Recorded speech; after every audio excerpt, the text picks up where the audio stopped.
welcome to another episode of Bridge the Channel, which is going to be very similar to the previous episode of Bridge the Channel, which introduced you to a new British Prime Minister. Right now, we obviously have to introduce you to another new British Prime Minister, since the previous one only managed to stay in office for only 40 days. Actually, we're recording this right at the moment when right behind me the new Prime Minister is going to be installed in Downing Street. You may be hearing a helicopter above me, circling above me.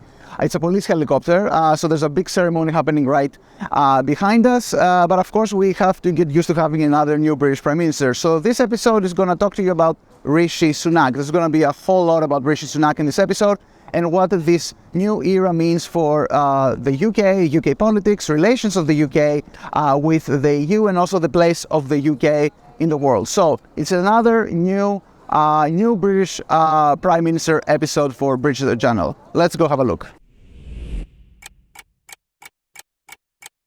So let's start by asking ourselves, what does it mean for British politics to have Rishi Sunak as Prime Minister? I think my own personal view is that one way that we can read this change in British government is that essentially this is the end of Brexit as a political project. I don't mean that Brexit is not a reality and it's not going to continue impacting the relationship of the UK with the EU. We're going to get to that in a moment.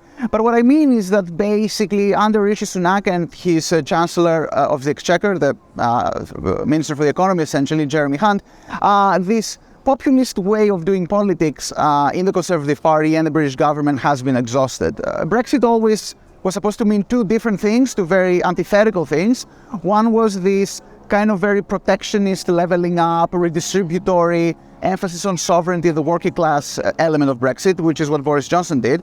And the other vision of Brexit was the highly libertarian, hyper-liberal, very kind of pro-free market idea of Singapore on the Thames, low regulation, low tax regime for the British economy that Liz Truss embodied for the 4 weeks she was in office. And I think both of those visions have now proven to be quite deficient. Both of those visions have been exhausted. Instead, what we're getting is basically a return to, we're kind of going back to point zero, right? We're going back to square one. We're basically zeroing the clock again back to the era of David Cameron, the era of austerity economics, the era of technocratic politics and of technocratic management. I think that's what Rishi Sunak embodies. The main question here is, however, what happens to those two big demands that Brexit embodied among British voters? One, the demand to level up and the demand to redistribute and the demand to lower inequalities in British economy on the other hand, and the other, this very nationalistic, perhaps even chauvinistic, sovereignty-minded idea of British post-imperial greatness that was also drove a big part of the Brexit sentiment. Sunak embodies none of those two things, and the question is, where will they go? Under the British electoral system, of course, it's very difficult to have an independent right-wing populist party winning seats, but we saw how UKIP was very successful in driving the agenda of Brexit in the prior decade. Will there be another upheaval inside the Conservative Party, or will there be something else emerging in the party system or perhaps somewhere else? In any case, what we have right now is a government that is completely at odds with the major sentiment that created Brexit, and we have to ask ourselves, how is this sentiment going to be expressed politically, perhaps after a few months, once the grace period of the new Prime Minister has been exhausted.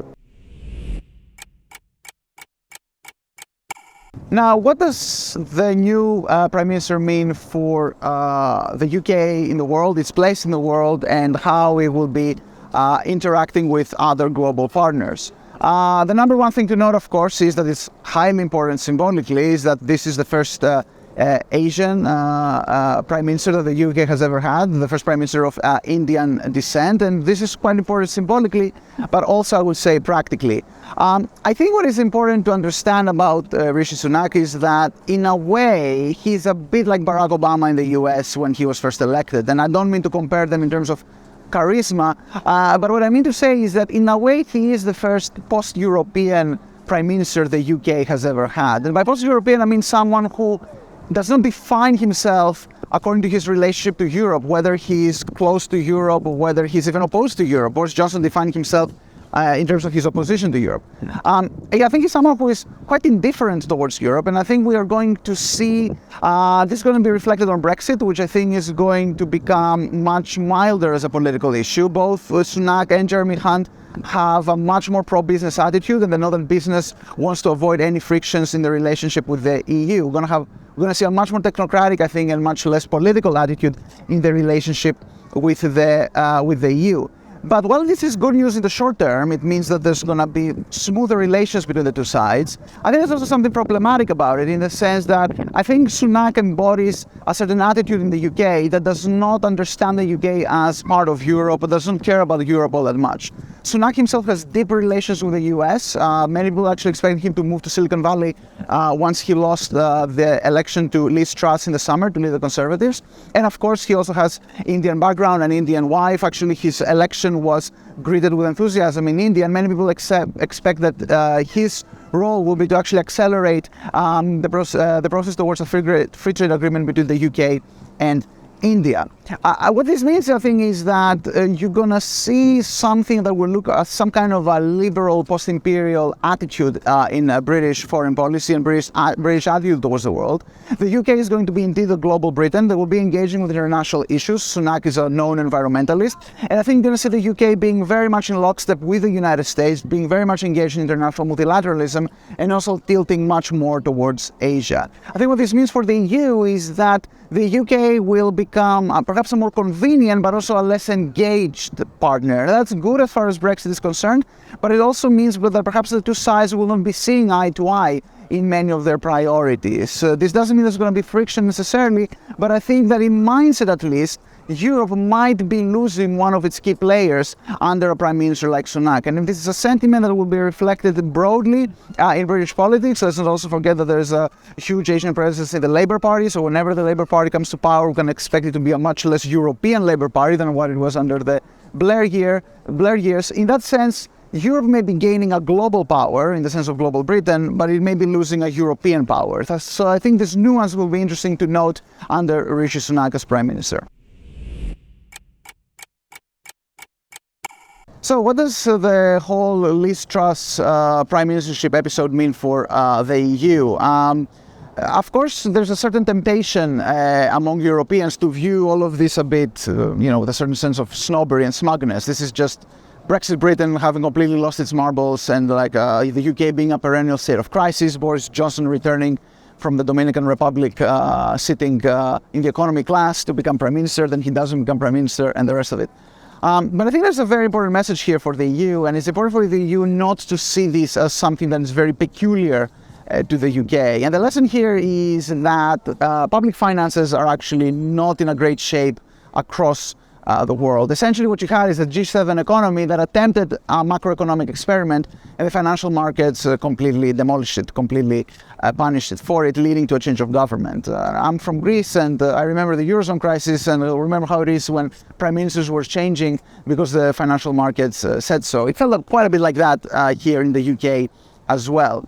The lesson for the EU is that we live in a world of gigantic debt, we live in a world of high inflation, and we live in a world of growing interest rates. The British example reminds me a bit of 2008-2009, when the financial crisis first arrived in the UK before moving into the Eurozone. I'm not saying that we are in store for the same thing. The EU has many different tools, many more different tools than what it had back in the day. But what I'm saying is that we should keep in mind that whatever happens in the UK in the global financial markets is usually a harbinger or some kind of a prediction of what will go on in the rest of the world. The global macroeconomic situation is very volatile, and it's very important for the EU to remember this. Until now, European governments are still in a phase where they're giving out money for the energy crisis, followed by, of course, the huge bailouts for the pandemic crisis. The UK experience, particularly with what Liz Truss tried to do last week, shows you that there are limits to what governments can do under this environment. This is an important lesson for the EU.